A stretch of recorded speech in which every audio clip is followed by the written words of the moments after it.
أعوذ بالله من الشيطان الرجيم. بسم الله الرحمن الرحيم، والصلاة والسلام على رسول الله وعلى آله وأصحابه أجمعين.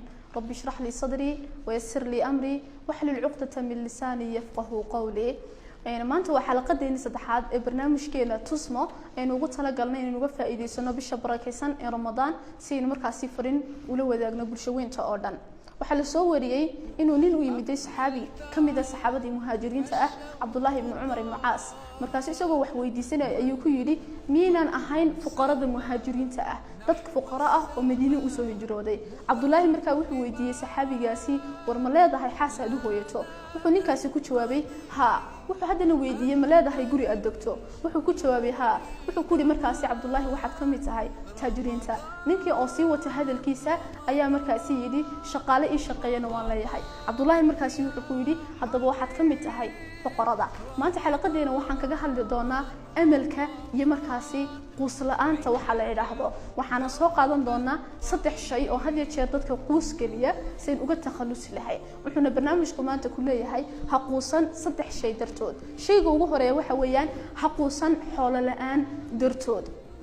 حقوسن حول الآن درتود صحابة رسولك صلى الله عليه وسلم عليه أو أحشلكي تاريخ تدقي الدنيا ده وين كبدلي وحكوا شري مركاسي رجع يكون تيهين أنا حيسن وحسك كفران قار مركاسي marka dhadhamada afkooda ku jirta aan garanayn mid ay wax uga dambeeyo. haddana waxaan arkaynaa dunida inay u jeediyeen jihadii saxda ahayd, wadada tooskaana ay qabadsiiyeen.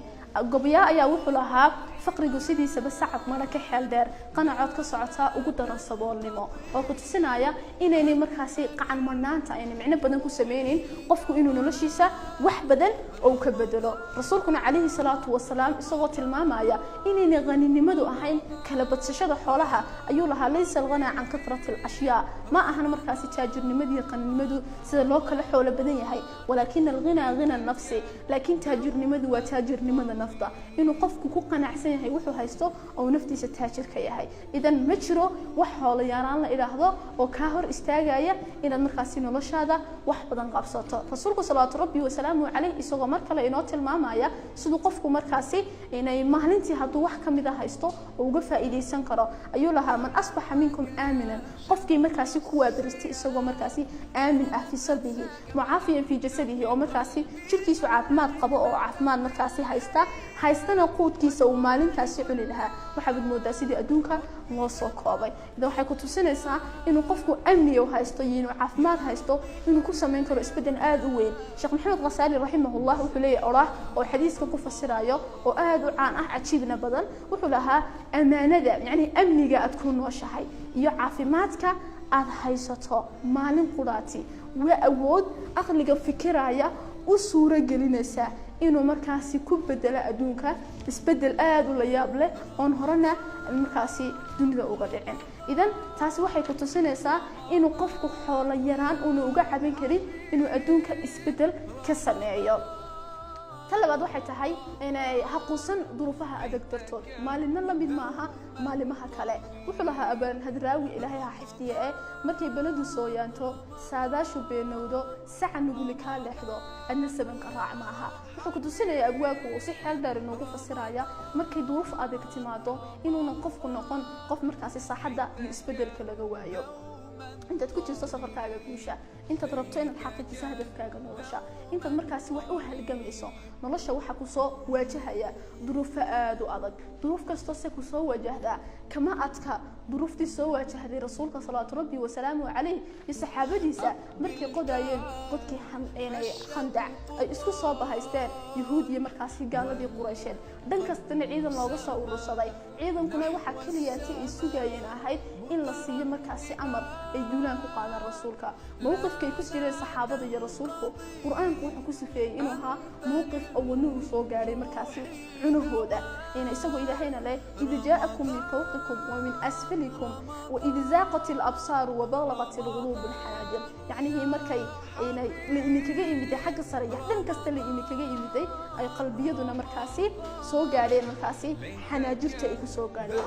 mowqifkaasi sidaas uu adag iyadoo lagu jiro ee argagaxa badan oo quraankuna si ku sifeeyay rasuulku calayhi salaam marna muu dhigin rajadii la qabay, marna muu joojin hadafkiisii maalintii uu dacwada bilaabay ee quraysh uga soo cabinaysay adeerkii oo ku taagnaa ee ahaa mid joojinaya dacwadan haddii xataa midigtana la saarayo qoraxda markaa bidixtana la ii saaray cadceedda ilaa ay guri ka shaki gasho diinjabay rasuulka cali salaam iyadoo mowqifkaa lagu jiro waxaa loogu yeeray dhagax weyn oo la jabin kari waayey markii uu rasuulku dhagaxaasi dul ibiday oo qaaday wixii uu ku jabinayay ayaa wuxuu idhi 3 jeer isagoo madaraqiyo wixii uu ku dhufanayay dhagaxa ku dhuftay 3 eray oo aad u cajiib badnaa markii hore wuxuu yidhi allahu akbar ilaahay baan ku dhaartay waxa la isiiyey furayaasha shaam waxa la isiiyey furayaasha shaam allaan ku dhaartay waxaan arkayaa qasriyadii casaa saacada la joogo halkan laga joogo ayaa waxaan ka arkayaa furayaasha shaam iyadoo la isiiyey qasriyadeedii cadcadda aan ka hadlaya rasuulkii markii labaad buu ku dhuftay calayhi salaam isagoo leh allahu akbar waxa la isiiyey furayaashii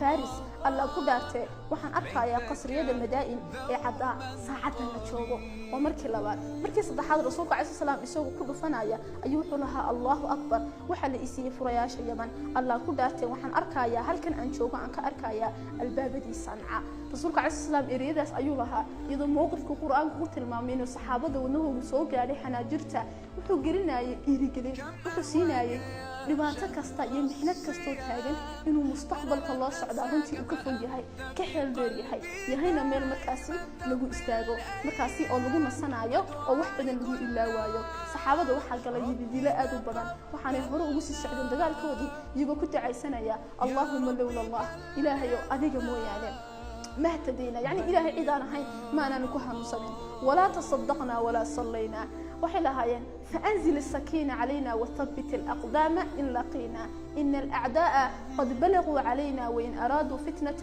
أبينا دعاء يجو صحابته كد عيسنا يا يدي لبضنا إيجاشي أي قد كي قدا يعني هوشي هرب وصعدان إذا ظروف كستوك صامر كما أتكا ظروف فيه صامر إني محمد عليه الصلاة وهرني محمد هل كصامر كجاري هل كجاري دقات هل كجاري مبدأ يسي وحول الصعود الرومين تيدا أو دعوة إلهي مجارسين كنا سحقيقة واحد تهي رسولك إنه تصالح يقدود إنه فيلن يهي إلهي نوقفان في إنه شاقي إنه قدود ونكسر إنه صغناتي رسولك إلهي قطب كصدحات إن كلها يهي حقون سنترتي وحوية ضدك dadku waa markaasi caqabada ugu weyn ee qof kasta horumar sameynaya jidka u taagan wadabiici in aadanaha aqligiisa u tusiyo riya kasta iyo shay kasta oo weyn inta aanu xaqiiqada iyo indhaha dadka hor iman wax khiyaali ah oo la gaari karin cidii ugu weyneed ee isbedelkii ugu weynaa la timiday waa rasuulka alayhi salaatu rabbi wa salaamuhu alayhi wuxuu soo baxay isagoo dadka u naxariisanaya wuxuu soo baxay isagoo naar ka digaya oo janno ku bushaarinaya haddana dadkii xilligaa la joogay